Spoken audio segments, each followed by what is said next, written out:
Consciousness returned to Dex, thorn-like waves lapping against a distant shore, slow, rhythmic, inevitable.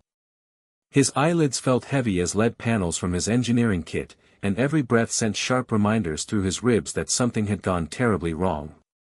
The last thing he remembered was the transport's hull buckling, emergency klaxons screaming, and the sickening sensation of atmospheric entry gone catastrophically wrong.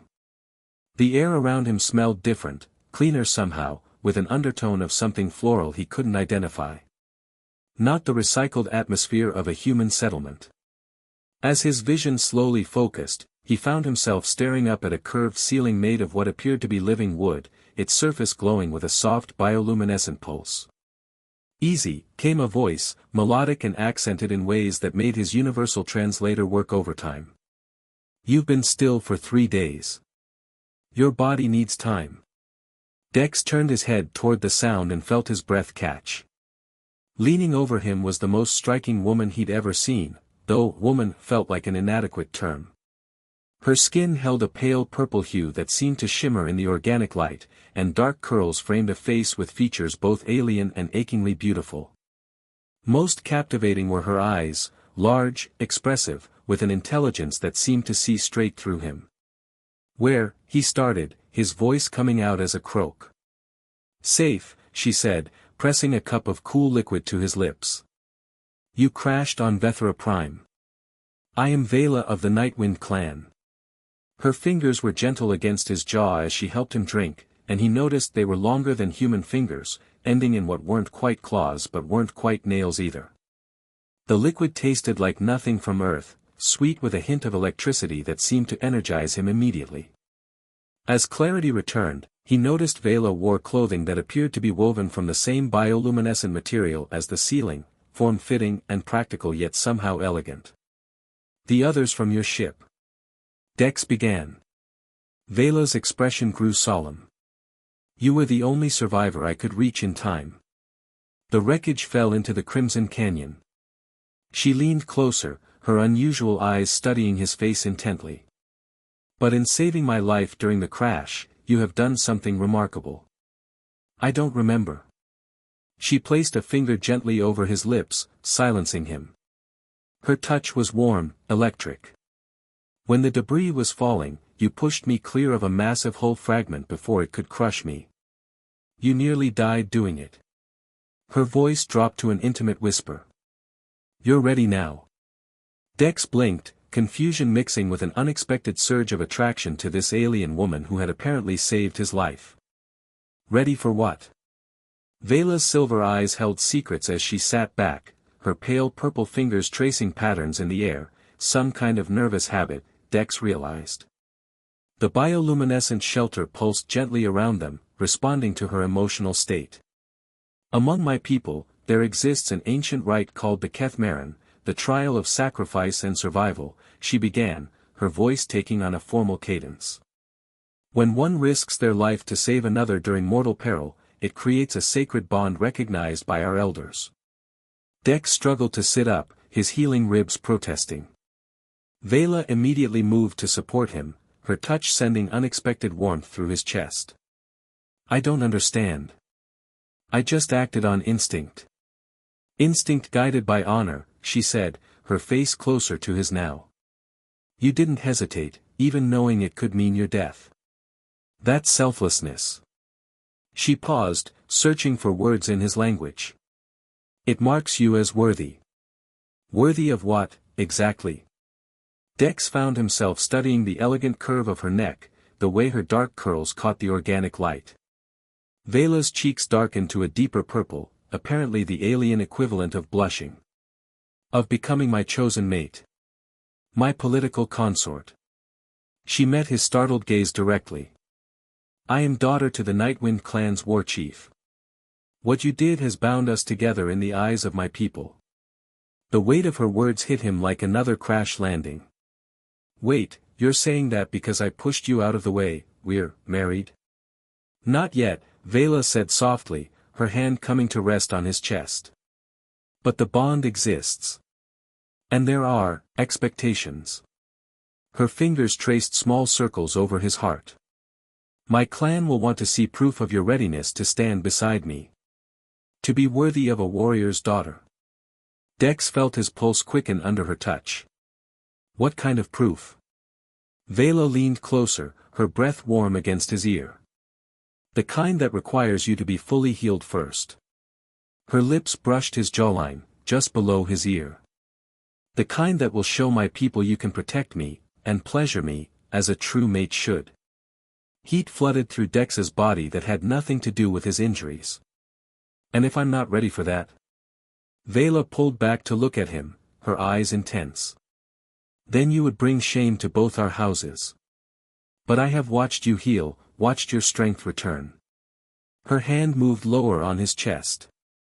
I believe you will be everything my people expect, and more than I dared hope for. 2 days later, Dex's strength had returned enough for Vela to deem him ready for the journey to her clan's stronghold. She had provided him with clothing woven from the same bioresponsive material as her own, and he was surprised at how perfectly it fit his human form. The fabric learns your body, Vela explained, her fingers adjusting the collar at his throat. Her touch lingered longer than necessary. It will protect you and enhance your appearance for the ceremony. The trek through Bethra Prime's landscape revealed a world of stunning beauty, crystalline forests that chimed in the wind, rivers that glowed with their own inner light, and in the distance, the spires of the Nightwind clan's mountain city. Your people, Dex said as they walked, what will they think of a human? Vela's hand found his, their fingers intertwining naturally. Some will be curious, others skeptical. But if you can prove your worth. She squeezed his hand. They will accept you as they would any warrior. The city took Dex's breath away. Built into the living rock of the mountain, it pulsed with the same organic light as everything else on this world. Vela's people moved through the streets with fluid grace, all of them sharing her pale purple skin and dark hair, though with variations in shade and build. Warriors, he noted, were taller and more muscular, while others appeared to be scholars or artisans. Word of their arrival spread quickly. By the time they reached the central plaza, a crowd had gathered. Dex felt their eyes on him, measuring, evaluating. Some whispered in their native tongue, which his translator struggled to interpret. Vela. A commanding voice cut through the murmur. A tall woman approached, her bearing unmistakably that of a leader. Her skin was darker purple than Vela's, and silver adorned her arms and neck. So this is the human who completed the Kethmaran. Mother, Vela said formally, though Dex caught the warmth in her voice. This is Dex Thorn. Dex, my mother, War Chief Kaelin of the Nightwind clan. Kaelin circled Dex slowly, her assessment thorough and somewhat intimidating. Small for a warrior, she mused. But the strength is there. She stopped in front of him. Tomorrow night, you will be presented to the full clan. The ceremony will test whether you are truly worthy of my daughter. What does the ceremony involve? Dex asked, trying to keep his voice steady. Kaelin's smile was sharp. You will demonstrate your ability to protect Vela, provide for her, and... Her gaze flicked between them, satisfy her completely. All before the assembled clan. Dex felt heat rise in his cheeks. All of it? In front of everyone? Our ways are different from yours, human. We do not hide from nature or desire. Kaelin's expression softened slightly. But Vela will guide you. Trust in her, and in what grows between you. That night, alone in chambers adjoining Vela's, Dex wondered what he'd gotten himself into. The ceremony began at twilight, when both of Bethra Prime's moons hung low in the sky. The entire clan had gathered in the great amphitheater carved into the mountain's heart.